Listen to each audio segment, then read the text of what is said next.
The moment I understood what my son had done, the ocean didn't feel cold anymore. It felt indifferent, like it had been waiting for me without knowing my name, and now that I'd arrived, it simply didn't care whether I stayed or left. I was 14 miles offshore on a disabled boat with a tropical storm pushing up from the south, and Connor was already gone. My name is Edward Morrison. People call me Ed. I'm 66 years old, a retired Navy veteran from Brunswick, Georgia, and I spent 28 years on the water before I came home to grow old quietly. I never imagined the water would be where my own son tried to kill me. Let me go back to the beginning, because the beginning matters. It always does. My wife Carol passed 4 years ago. Pancreatic cancer. Fast and brutal, and utterly without mercy. 6 weeks from diagnosis to the end. I held her hand on a Tuesday morning in October, and by the following Thursday she was gone, and the house we'd built together over 34 years became a place I walked through without touching anything. Connor was our only child. He was 32 when Carol died and already in trouble, though I didn't know the full shape of it then. He'd always been restless, the kind of man who chased the feeling of almost having something rather than the thing itself. He'd tried real estate, cryptocurrency, a sports bar that lasted 8 months. Carol used to say he was still becoming himself. She said it like it was a comfort. After she died, I tried to say it too. It didn't sound the same coming from me. 6 months after the funeral, Connor started calling more. Texting, stopping by, asking questions about the house and what I planned to do with it. Asking about my retirement accounts in the roundabout way people do when they're working up to something. I thought grief had softened him. I thought losing his mother had finally cracked open the better version of him that Carol always believed existed. I was wrong, but I didn't know that yet. And hope is the last thing a father gives up on his child. The money requests started small. $10,000 for a business opportunity he couldn't explain without making me nervous. $15,000 for a debt he said was a misunderstanding. Then $30,000, and he stopped calling it a loan. I gave it to him because he was my son and Carol was gone, and what else was I going to do with retirement savings in an empty house? I gave it to him, and I told myself it was what Carol would have wanted. I told myself that for almost 2 years. Last spring I found out the truth. Not from Connor. From a man named Ray Tillman who knocked on my door one evening holding Connor's name on a piece of paper. He was polite about it, business casual, almost apologetic. He said Connor owed his employer a significant sum from a private card game that had been running for 3 years in a warehouse outside Savannah. He said significant meant $340,000. He said if I was Connor's father, and he believed I was, I might want to have a conversation with my son about timelines. I called Connor that night. He didn't deny it. He sounded tired, like a man who'd been carrying something too heavy for too long. "Dad, I'm handling it," he said. "You can't handle this," I said. "Connor, this isn't a business loss. These people will hurt you." "I know," he said. "I know." There was a silence on the line, and then he said, "I don't know what to do, Dad." And for the first time in a long time, he sounded like the boy I remembered, the one who used to come to me when things broke, and he needed help fixing them. I told him to come over. We sat at the kitchen table until midnight. I gave him $50,000 from the last of Carol's life insurance disbursement. I told him it was the last time. He hugged me before he left, and I stood in the doorway watching his taillights disappear, and I told myself we'd turned a corner. 3 months later, he called again. Different tone, warm in a way that felt practiced. "Dad, I've been thinking. You always talked about doing a real offshore trip, remember? Deep water fishing. Out past the shelf where the big marlins run. I've been in touch with a guy who charters out of Street Simon's Island. Let me take you. Early birthday present.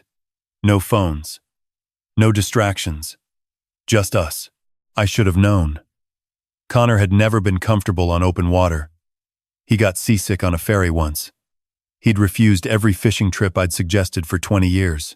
But I wanted to believe the corner was real. I wanted to believe my son was becoming the man his mother had always seen in him. So I said yes. We left the marina at Street Simon's on a Saturday morning in August. Connor had rented a 2.8 Foot offshore, center console. Well kept. Fully equipped. He'd bought food and drinks, packed light gear, handled every detail himself. I noticed he'd paid cash at the fuel dock. I noticed he hadn't brought a phone. I thought it was him honoring the spirit of the trip. I thought it was growth. We ran southeast for 2 hours. The Georgia coast flattened behind us, and the water went from brown to green to the deep blue-black of the Gulf Stream. It was genuinely beautiful. Connor seemed relaxed. We talked about Carol for a while, the kind of easy talking about her that had taken 3 years to feel possible. We ate the sandwiches he'd brought around noon. He'd made mine himself. Turkey on wheat, no mustard. The way Carol always knew I liked it. I thought, this is real. This is my son. I fell asleep in the fighting chair around 1 in the afternoon. I don't normally sleep on the water. I've been on the water my whole adult life, and I've always stayed sharp at sea. But I was warm and full and the hum of the engine was steady and I just drifted off. I didn't know until much later that what I thought was exhaustion was something else. Something Connor had added to my coffee that morning. I woke up and the engine was silent. The sun had moved. It was mid-afternoon by the angle of the light, which meant I'd been out for nearly 3 hours. The boat was drifting, engine off, no sound except the water against the hull. I sat up and my head was thick. My vision slightly doubled in a way that took a moment to clear. Connor was gone. I called his name twice. Checked the head. Checked below deck. The small, inflatable tender we'd towed behind us was gone. His bag was gone.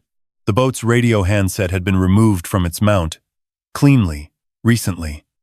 I could see the connector port where it had been seated. I went to the helm. The ignition keys were gone. I tried the backup switch.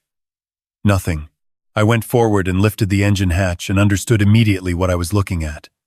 Someone who knew engines had removed a critical section of the fuel line and taken it with them. Not someone. My son. My hands were steadier than I expected. Maybe because Navy training doesn't rust the way civilian instincts do. When things go wrong at sea, you don't start with the worst thought. You start with inventory. I made myself slow down.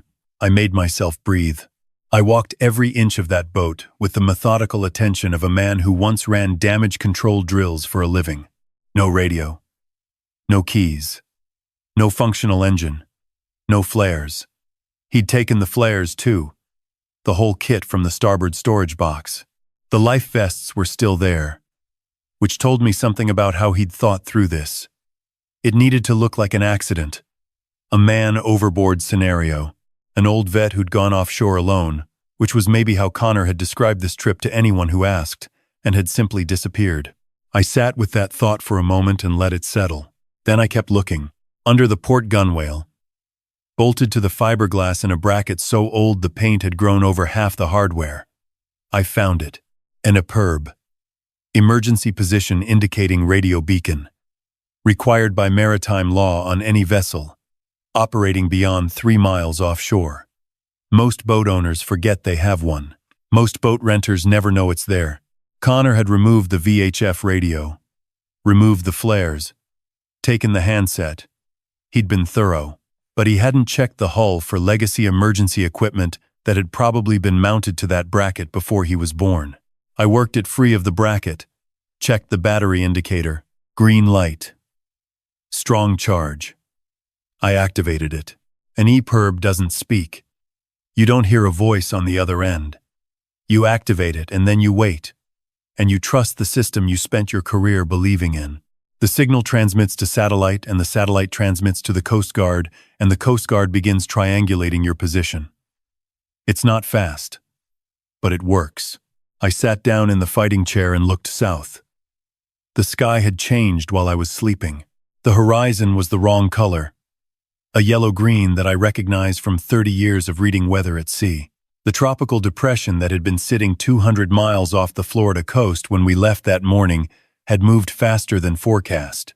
I could feel it in the way the swells were starting to organize, long and low and coming from the south with a purpose they hadn't had that morning. Connor had planned for this too. He'd known the storm was tracking north. He'd known that by the time anyone realized I was missing, The weather window for searching would be closed. He'd counted on the storm finishing what the disabled engine started. 14 miles offshore in August with a tropical storm incoming and no way to call for help. An old man.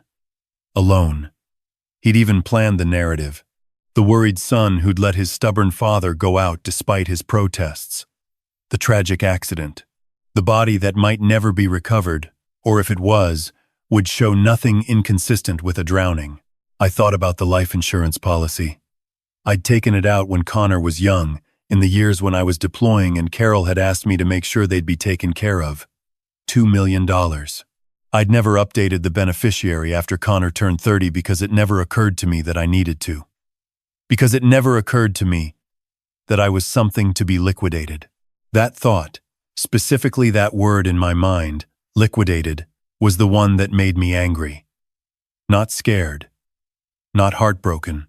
Angry in the cold, controlled way that I'd learned to be angry at sea. Where anger that goes hot gets men killed. I went back to the helm and started thinking about the storm. A boat drifting without power in open ocean during a tropical storm has better odds than most people think if the operator knows what they're doing.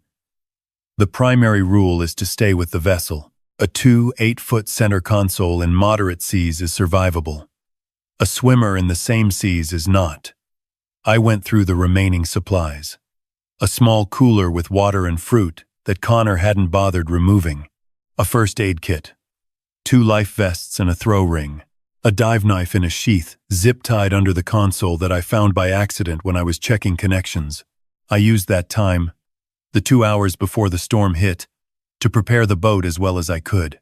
I ran a line from bow to stern on the low side as a handhold. I tied off everything loose. I put on a life vest and cinched it properly. I drank water steadily and ate 2 apples because core temperature and blood sugar matter in prolonged exposure situations, and I knew from experience that the time to start managing them is before you need to, not after. When the storm hit, it hit hard. I won't pretend those 12 hours were manageable. They weren't. The swells ran 8 to 10 feet by midnight. The rain came in horizontal sheets that stung like thrown gravel. I was on my knees on the deck more than I was on my feet, braced against the gunwale, keeping the vessel oriented as best I could without power, riding the swells rather than fighting them. Twice I lost my grip and slid, and the line I'd strung saved me both times. I thought about Carol. Not in a dramatic way, just the ordinary way you think about people who are gone. What she would say about this. Probably something that would make me laugh, and that's what I needed, so I let myself hear her voice in my head for a few minutes, and then I went back to focusing on the water. The EPIRB kept transmitting. I had to trust it. I had nothing else. The Coast Guard cutter found me at 7:40 in the morning. The storm had moved north by then and left behind a gray, flat sea and a silence that felt earned. I heard the engines before I saw the vessel, and when I stood up and waved, there were 2 crew members on the bow already pointing at me, and I am not ashamed to tell you that I sat down immediately after and put my face in my hands for about 15 seconds. Just 15. Then I straightened up and waited for them to come alongside. The petty officer who helped me aboard was maybe 25 years old. He looked at me the way young people look at old people who've done something inexplicable. "Sir, were you anchored out here alone?" "No," I said. "My son brought me out. He had to leave." The petty officer looked at the missing radio mount, at the empty flare kit bracket. He didn't say anything else, but I watched his eyes settle into something that wasn't confusion anymore. They took me to the Coast Guard station at Brunswick, treated for mild dehydration and exposure. A doctor looked me over and said I was in remarkable shape for the night I'd had. I told her I'd had worse. She didn't believe me, but she was polite about it. A Coast Guard investigator named Lieutenant Paulson came in while the doctor was finishing up. He had a notepad and the careful face of someone who asks questions for a living. I told him everything. The EPIRB, the removed equipment, the missing fuel line section, the inflatable tender. My son's name. He listened without expression, and then said, "Mr. Morrison, your son filed a missing person report with Glynn County Sheriff's Office at approximately 8 p.m. last night. He stated that you'd insisted on taking the boat out alone yesterday morning, and he'd tried to talk you out of it. I looked at Paulson for a moment. He got ahead of it this time, I said. He planned for that too. Paulson put down his pen. He said, I'll be honest with you. What you're describing is serious. But the physical evidence on that vessel is going to be important. We need to document it properly before anyone touches it. Can I ask you to do something difficult? What's that? Don't contact your son yet. Let us bring him in for a welfare check first. See what story he gives before he knows you're alive. I thought about it for about 4 seconds. That's long enough. Sure, I said. They kept me at the station for the rest of the day. Paulson's team went back out to the boat and documented everything. The missing radio mount, the deliberately removed fuel line segment, which they found tucked under the port storage box, apparently dropped rather than taken when Connor left in a hurry. The empty flare kit, the EPIRB still transmitting in its bracket. Paulson came back in the afternoon with photographs and a very quiet expression. He told the story himself without needing my help, Paulson said, looking at the photos spread on the table between us. A fuel line doesn't remove itself. A radio handset doesn't walk off its mount. He said Connor had given a statement to the sheriff's office the previous evening. Said I'd been drinking at the marina, that I'd insisted on taking the boat alone, that he'd argued with me on the dock, said he'd watched me motor away and had stood there for 20 minutes hoping I'd come back. Very detailed statement, very prepared. That's when I asked about the wire. I want to hear him say it, I told Paulson. I want him on record saying what he did and why. Not for the law. The law will do what the law does. I want to hear him say it to my face so I know he understood what he was doing, so he can't spend the rest of his life telling himself it wasn't what it was. Paulson looked at me for a long moment, then he said, I can help you with that. They put me in Brunswick Regional Medical Center the next morning. My idea. Paulson's team had worked out the logistics overnight. I was in a hospital bed, IV in my arm, monitors attached. The legitimate equipment of a man who'd spent a night at sea in a tropical storm. Because that's exactly what I was. The hypothermia protocol was real. The dehydration treatment was real. The rest was theater. Connor arrived at the hospital at 2 inches the afternoon. I heard his voice in the hallway before I saw him, talking to a nurse, asking which room, the concerned son performing right up to the door. When he walked in, his eyes were red. His face was arranged in grief. He was very good at it. I'd given him too little credit for that. Dad. He came to the bedside and took my hand. His hands were cold. Oh, thank God. I was so scared. I kept calling the Coast Guard all night. They said they had a signal, but couldn't confirm. I waited until his voice wound down. Then I said, I found the fuel line, Connor. His hand tightened on mine briefly, and then went very still. I had time to look for it, I said. 14 hours is a long time. I found where you put it, and I found the radio mount, and I found the empty flare kit. I activated the EPIRB. I want you to know I never panicked, not once. Do you know why? He didn't answer. His face had gone the color of old paper. Because I knew what you'd done, I said. I understood the plan. And I decided I wasn't going to let it work. So I want you to tell me why. Not the debts. I know about the debts. Tell me why this, instead of asking me. Connor looked at the door. It was closed. There was a security guard visible through the narrow window who was not a security guard. There was a woman outside in the parking lot with a phone who was not a visitor. He didn't know that. He looked back at me. And then something shifted in his face. The performance fell away in pieces. And what was underneath was exhausted and ashamed and not the man I'd watched grow up, but something that had grown alongside him and finally taken over. Because you would have said no, he said. His voice was flat. You would have given me a lecture about self-reliance and told me I needed to face this myself. You've been saying no for 2 years.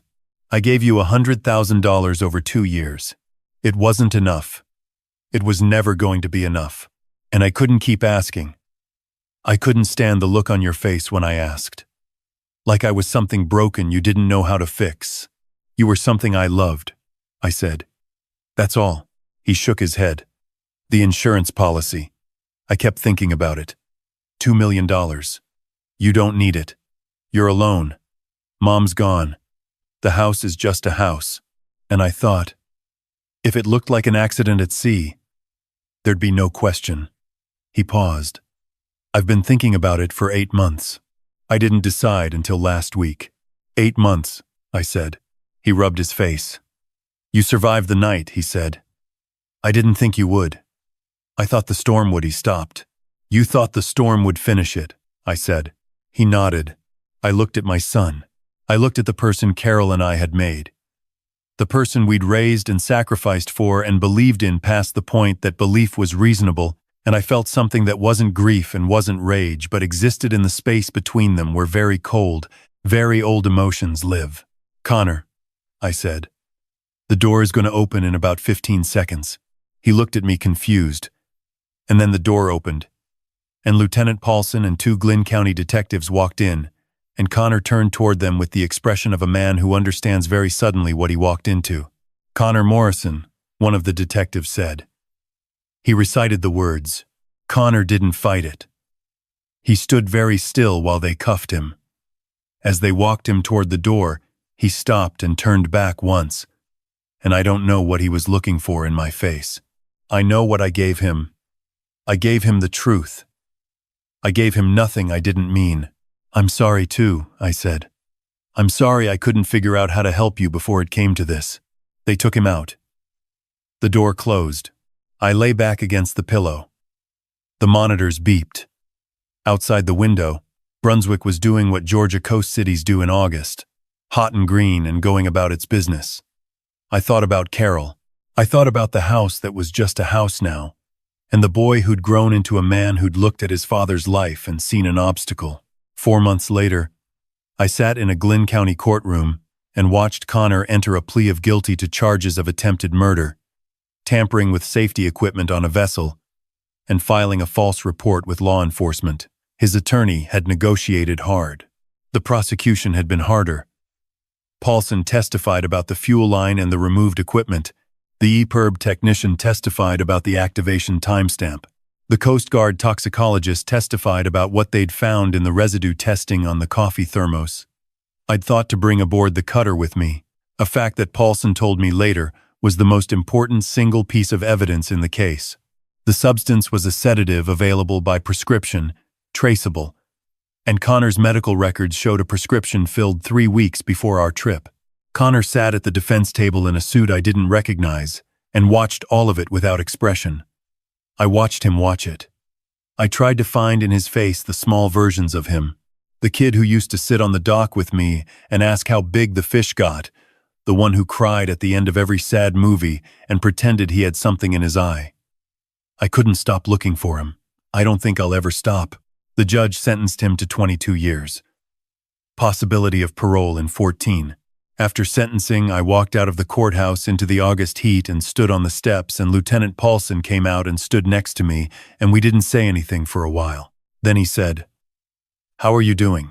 "I don't know yet," I said. "That's the right answer," he said. He told me what I already knew. That the house would sell well in the current market if I decided to move on. That the life insurance policy could be restructured with a charity beneficiary, something Carol would have liked. That there were people who ran offshore survival training programs who were always looking for Navy veterans with real experience. That there were options I probably hadn't considered because I'd been too busy surviving to think about living. I thought about that word a lot in the weeks that followed.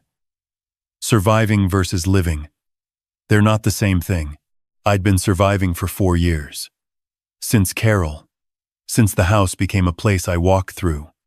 Since I started measuring my days by absence rather than presence. I'm in Savannah now. Different city, not far, but different enough. I have a small place near the water because I've never been able to stay away from the water, and I'm old enough to stop pretending I should. I work 2 days a week with a maritime safety nonprofit, teaching offshore emergency procedures to recreational boaters. They put me with a group of teenagers last month, and I showed them how an EPIRB works, what to do when an engine fails, how to read the sky when the weather is lying to you. One of them asked me how I knew all this stuff. I told them I learned some of it in the Navy, and the rest of it the hard way. I wrote Connor a letter 6 weeks after the sentencing. I told him what I'd told the court in my victim statement. That I loved him. That I had loved him imperfectly. Probably in the ways that fathers love sons when they don't know how to cross the distance that opens between them. That I didn't understand what had grown in him over those years, and maybe I never would.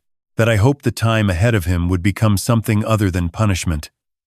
That his mother would have wanted me to say all of this, and I was saying it because she was right about most things. He hasn't written back. Maybe he will. Maybe he won't. I check the mailbox, and I don't hold my breath. There's a woman named Rita who coordinates the volunteer program at the nonprofit. She's 61, sharp, lost her husband to a stroke 2 years ago. She brings good coffee to the morning briefings, and she asks good questions about the curriculum. And last week she laughed at something I said in a way that Carol used to laugh, completely unguarded, not caring how it sounded. I told her an old Navy joke that had no business being that funny, and she laughed like that. And I stood there in the morning light thinking that grief is not a door that closes, and joy is not a door that opens. And people who've lived long enough know that both of them are always slightly ajar at the same time. I still go offshore.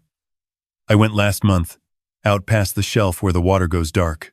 I took a rental boat, and I checked every piece of safety equipment myself personally before I cast off. I ran the engine checks twice. I verified the EPIRB. I filed a float plan with the marina. I was out there for 6 hours. The big swells running long and even. The horizon clean in every direction. No one else. For miles. It was the best day I've had in a long time. Here is what I want you to take from this, if you've stayed with me this far. The ocean doesn't hold grudges. It'll try to kill you. And then turn beautiful in the same hour. Without any contradiction. Human beings are more complicated than water. We hold everything we've ever felt in the same body, and we carry it forward. And sometimes the weight tips us over, and sometimes it doesn't, and the difference isn't always about strength. My son was not strong enough. He told me that himself, in the hospital room, in the moment before the door opened. I've turned that sentence over many times since. I used to hear it as an accusation, a final verdict on my failures as a father. Now, I hear it differently. I hear a person who found the wrong answer to a real problem. The problem was real. The debt was real. The fear was real. The answer was wrong. Those things can both be true, and I am done pretending they can't. I checked the EPIRB on my bathroom shelf this morning. Green light. Always check your equipment. Always know where the emergency signal is before you need it. And if you find yourself alone and disabled and drifting in the dark with a storm coming and a son who's already gone, remember this. You've survived every bad day you've ever had. I know because I counted mine. I had enough to lose count. And then I activated the beacon. And I held on. And I waited for the light.